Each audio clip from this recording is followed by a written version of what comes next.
Moi, je vis avec plusieurs maladies chroniques depuis quelques décennies maintenant. Et en fait, on se voit là parce que lors de mes différents épisodes on va dire, période curative importante, j'ai fait la rencontre d'un soin qui, moi, m'a interpellé et qui m'a énormément aidé dans une période critique de ma vie avec des traitements pour faire face à une de mes maladies chroniques. Alors, ce qui s'est passé, c'est que j'ai commencé un traitement lourd qui devait durer une année et demie. Et lors des 3 premières semaines de cette vie avec ce traitement, j'ai perdu énormément de poids. Et entre autres conséquences, j'ai eu un problème de fonte musculaire du dos avec cette perte de poids, qui a fait que j'ai eu un problème de dos, un mal de lombaire qui a persisté. Comme c'était un traitement lourd, j'avais un suivi de près hospitalier. Donc à l'hôpital, on a essayé différentes choses pour faire passer ce mal de dos. Donc des médicaments, ça n'a pas fonctionné. Des séances de kiné, ça n'a pas fonctionné. Et puis la douleur s'est installée et est devenue de plus en plus profonde, comme ça se passe à chaque fois que, en fait, une douleur, on n'arrive pas à la réguler dès le départ. Et j'ai dû faire avec. Comme j'ai perdu du poids rapidement, mon corps n'a pas réussi à rééquilibrer les choses, quoi. Donc la douleur de dos est apparue dans les 3 premières semaines de traitement, quand j'ai perdu la dizaine de kilos. Et puis elle est restée comme ça pendant plusieurs mois, quoi. Donc on peut dire que c'est dû au traitement qui m'a été donné à cause de cette maladie qui évoluait de manière assez conséquente pour que j'ai à faire ce traitement spécifique, quoi. Moi, j'ai diverses activités qui étaient très ralenties à ce moment-là, parce que je passais aussi beaucoup de temps en hôpital de jour, à l'hôpital, etc., etc. J'ai été amené à rejoindre un séminaire de recherche parce que je fais de la recherche en sciences sociales. Et il se trouve que dans ce séminaire, il y a une chercheure qui est une soignante. Et quand elle me voit arriver dans l'état dans lequel je suis, un état d'épuisement assez important, elle me propose de faire une séance de fasciathérapie. C'est une fasciathérapeute. Les fascias sont des tissus d'enveloppe du corps qui relient, cloisonnent, compartimentent tous les éléments anatomiques et qui sont très réactifs au stress. Alors la fasciathérapie est une thérapie manuelle qui a été fondée dans les années 80 par le professeur Danibois et qui est une thérapie manuelle centrée sur la personne. Ça veut dire que la personne que nous accompagnons va être impliquée dans le soin. Elle ne va pas juste venir poser son corps sur la table du praticien. À un moment donné, elle va devoir participer à son processus de soin et d'accompagnement. Donc, à travers le toucher manuel, le praticien va faire une lecture en fait de l'état de tension des fascias et par des protocoles adaptés qui sont le suivi dynamique tissulaire lent, le point d'appui manuel qui est un arrêt du mouvement tissulaire. On va mobiliser les forces d'autorégulation du corps, donc qui s'expriment sous la main du praticien sous une forme de tension, comme si le corps réagissait au point d'appui, voulait s'en extraire. Et à ce moment-là, il mobilise toutes ses ressources pour se libérer. Donc suite à un point d'appui, il y a une adaptation tonique au niveau du tissu que le praticien suit et dont il fait une lecture. Donc les objectifs sont à la fois curatifs, le but étant de soulager les douleurs physiques, les tensions, les troubles qui accompagnent les pathologies. Ça ne veut pas dire donc que ça guérit, mais ça donne des ressources de vitalité au corps. Le deuxième élément de la fasciathérapie, c'est un objectif relationnel. C'est-à-dire que quand on touche un corps, on ne s'adresse pas seulement au corps, on s'adresse à la personne qui est sous nos mains. Le troisième élément, c'est un élément pédagogique. C'est-à-dire que le praticien, il va guider en fait la personne dans le retour à elle, la compréhension de ce qu'il effectue sur son corps, et il va lui apprendre à percevoir sa subjectivité et à en faire un partenaire pour mieux gérer les situations difficiles de sa maladie. Il se trouve qu'elle m'a fait cette séance, que ça m'a fait grand bien, et que nous avons décidé ensuite de poursuivre des séances et que ça a totalement modifié ma manière de vivre le reste de traitement que j'avais à vivre. Donc je crois que j'ai fait la première séance, ça devait faire 4 mois que j'étais sous traitement, il me restait donc 8 mois de traitement. Ça m'a régénéré, quoi. Je pensais avoir une bonne perception de mon corps. Et là, j'ai découvert que en fait, il y avait des zones complètement vierges d'observation personnelle, quoi. Donc, on a instauré de faire des séances régulièrement. C'est elle qui m'a donné le rythme. Je pense que c'était tous les 8-10 jours à peu près. Et au bout de 4 séances, ce mal de dos s'est estompé. Le bien-être que j'en ai tiré en termes de qualité de vie a été beaucoup plus important que juste réduire ce mal de dos. Mais c'est ce qui m'a amené en fait à vraiment m'interpeller par rapport à la fasciathérapie. Par la suite, ce que proposent les fasciathérapeutes, si on continue à faire des séances, c'est aussi d'apprendre effectivement à retrouver ce toucher au travers de mouvements corporels lents. Et donc moi c'est un versant en fait du soin qui m'intéresse, c'est comment je peux prendre soin de moi en dehors du moment où je suis avec le thérapeute. Et donc ce versant-là, de pouvoir être acteur, de pouvoir agir, on va dire en prolongement de ce qu'aura initié le fasciathérapeute, ou après même en devançant ce que lui pourra approfondir, est un côté qui m'a moi vraiment plu et qui fait qu'aujourd'hui je continue à faire de la fascia alors que cette période de soins en période de crise, on va dire, est maintenant révolue, quoi. Il y a eu 2 choses en fait, c'est-à-dire que d'abord Gino était prenait un traitement très très lourd où il avait perdu plus de 10 kilos. Il était vraiment comme un petit vieux, plus aucune énergie. Vraiment, et ça commençait à devenir difficile à vivre, avec même, je peux dire, une dépression qui allait avec.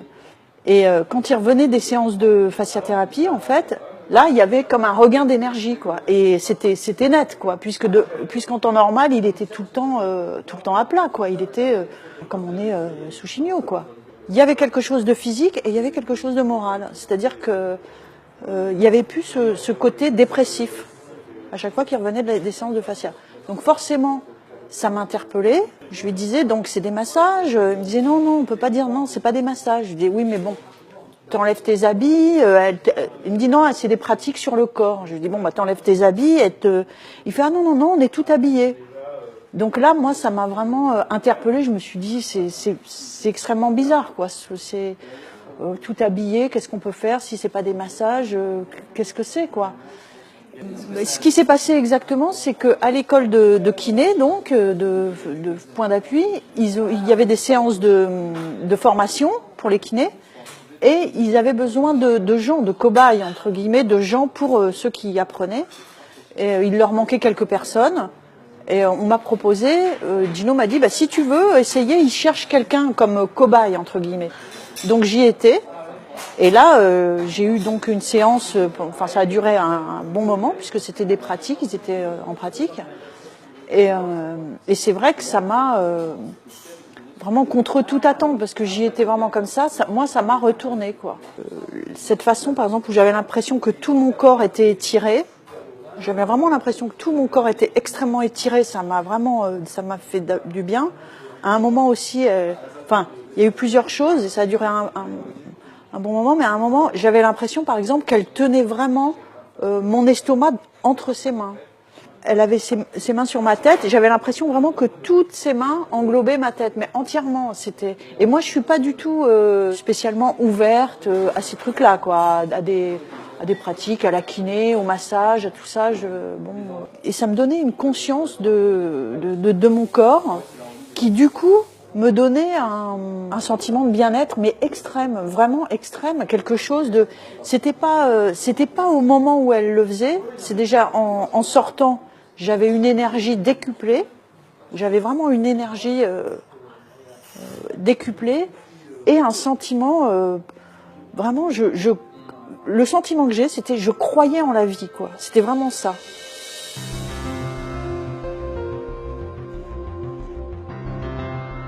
Par exemple, une fois, il y avait eu une manipulation du crâne, du visage en fait, sur les yeux. Et c'était un moment qui m'a marqué, moi. C'est que est sortie de ça une forte émotion, vraiment une émotion très profonde, quoi. Et une émotion très profonde qui s'apparentait en fait à de la tristesse, mais sur laquelle j'ai jamais eu d'image visuelle ou intellectuelle à avoir. Sauf que, au sortir de cette émotion, je me suis senti libéré, relâché. Et c'est un état qui m'a quitté depuis. Une des spécificités de la fasciathérapie par rapport à d'autres pratiques manuelles, c'est que c'est une thérapie non manipulative. Ça veut dire qu'il n'y a aucun geste forcé. Le praticien, par son toucher, par en particulier un geste qu'on appelle le point d'appui, va solliciter les ressources internes du corps et il va attendre sous sa main d'accumuler de la vitalité de la personne qui représente sa force d'autorégulation du corps et qui s'exprime sous la forme d'un tonus sous la main. Mais si le tonus ne vient pas, on ne peut pas travailler. Donc après, nous avons des techniques pour aller solliciter le tonus là où il est en déficit. Donc on va chercher les zones les plus immobiles du corps. Donc on va travailler toutes les zones de tension, toutes les zones de densité articulaire, osseuse, viscérale, crânienne, et on touche donc toutes les parties du corps, là où on va sentir des immobilités, qui sont aussi des zones que la personne ne perçoit plus. Il y a tout un moment pédagogique qui vise à enrichir la perception qu'a la personne d'elle-même sur la table, le plus souvent, dans la médiation manuelle. Et puis dans un deuxième temps, quand la personne commence à avoir une description de ses vécus sensibles suffisamment riches, c'est-à-dire qu'elle perçoit de la chaleur dans la globalité de son corps, qu'elle est capable de percevoir que se dégage de la main du praticien une amplitude du mouvement qui dépasse le déplacement objectif de la main, et donc qu'à travers la main du praticien, la personne se sent par exemple concernée jusque dans ses jambes, à ce moment-là, on passe dans un travail assis, où, à travers des gestes codifiés, on va lui apprendre d'abord à rentrer en relation avec les paramètres physiologiques du mouvement, donc un mouvement organisé dans des orientations, des amplitudes, une vitesse, une cadence. Et petit à petit, on va lui apprendre à percevoir ses impulsions d'action et à démarrer le mouvement au moment où elle le sent. Et une fois qu'on aura bien intégré les mouvements codifiés, on apprendra à la personne à réaliser une gestuelle libre. C'est-à-dire qu'on sortira des cadres un petit peu linéaires, d'extension, de flexion, de mouvement d'inclinaison ou de rotation, pour rentrer dans une coordination de mouvements où la personne va, à travers l'écoute de son corps, exprimer son authenticité dans une lenteur, dans un mouvement savoureux qui, en même temps qu'elle le fait, va lui permettre d'aller chercher ses zones de tension, de poser des points d'appui elle-même et de se libérer. Et puis évidemment que cet état de relation à soi, une fois qu'on repart dans sa vie quotidienne, bien, on ne le quitte pas. Et malgré que le geste s'accélère et qu'on retrouve même les automatismes, il reste une présence à soi qui devient même une manière d'être à soi dans la vie, dans la relation avec les autres, et qui donne une meilleure adaptation de la personne aux situations de stress. Parce qu'elle les aborde d'un point de vue plus posé, plus présent à elle-même, où sa cognition, sa réflexion est posée sur la présence à elle, et non pas sur des représentations, sur une pensée qui est coupée de soi. Le sentiment, c'est qu'on peut s'appuyer là-dessus pour aller faire face, en fait, à la densité de la tension, et puis c'est ce qui va aider à l'éliminer, ou si ça ne l'élimine pas tout de suite, à donner du sens, mais pas un sens intellectuel, quoi, vraiment un sens au niveau, je dirais presque cellulaire, quoi. C'est un peu compliqué ce que je dis, mais en fait c'est une expérience qui est au-delà des mots, alors c'est compliqué d'exprimer ça par des mots, quoi. Vous allez sentir un mouvement où ça repart. Je vous le dis plus. À vous de sentir. Très bien. Voilà, et on y va. Attention, on ne ralentit pas. Il ne faut pas que le contrôle volontaire prenne le pas sur l'invitation de votre sensation à bouger. Voilà. la particularité vraiment, je trouve, de la fasciathérapie que j'ai découverte, moi qui étais autrefois infirmière et kinésithérapeute, c'est que il n'y a pas d'un côté une manière d'être empathique avec les gens et puis un toucher technique, clinique, qui va soulager la personne. Le toucher est un toucher de relation et il se déploie entre la personne et le praticien une relation d'empathie sur le mode de la réciprocité. Ça veut dire que lorsque je touche, je perçois les effets pas seulement sous ma main, mais dans moi. Et j'ai une lecture du degré de tension ou degré de relâchement à l'intérieur de moi. Et donc ce que je perçois dans moi, des effets de mon toucher sur la personne, me permettent d'adapter ma main.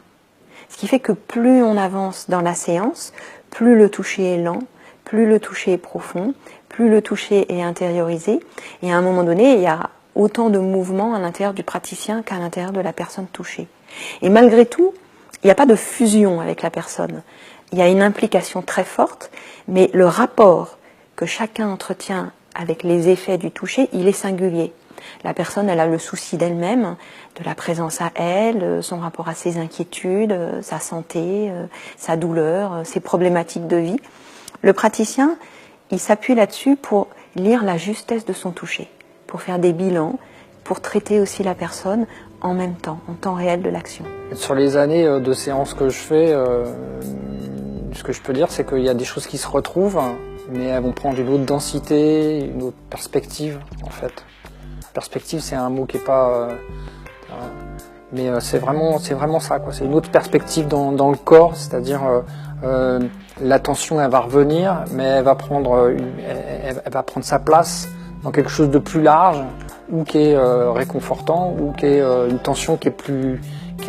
on sent que cette tension-là était en fait une tension quelque part périphérique, et on va toucher à une autre tension. Et en même temps, d'une séance à l'autre, c'est jamais la même chose, quoi. C'est vraiment des expériences complètement différentes. Moi, j'ai jamais fait 2 expériences où j'ai eu l'impression de retrouver. Alors au début, il y a ce truc de vouloir retrouver un bien-être ou une tension qui s'est libérée de la fois d'avant. Mais au bout de quelques séances, chez moi, ça a disparu parce que en fait, à chaque fois, il y a une cohérence qui peut être différente à chaque fois, mais il y a une autre cohérence qui se fait jour, quoi. Mais encore une fois, je parle de cohérence, mais c'est vraiment pas une cohérence intellectuelle, quoi. C'est vraiment une cohérence ressentie dans le corps, quoi. Dans le corps, dans soi, quoi, en fait. Pour aller plus loin que le corps.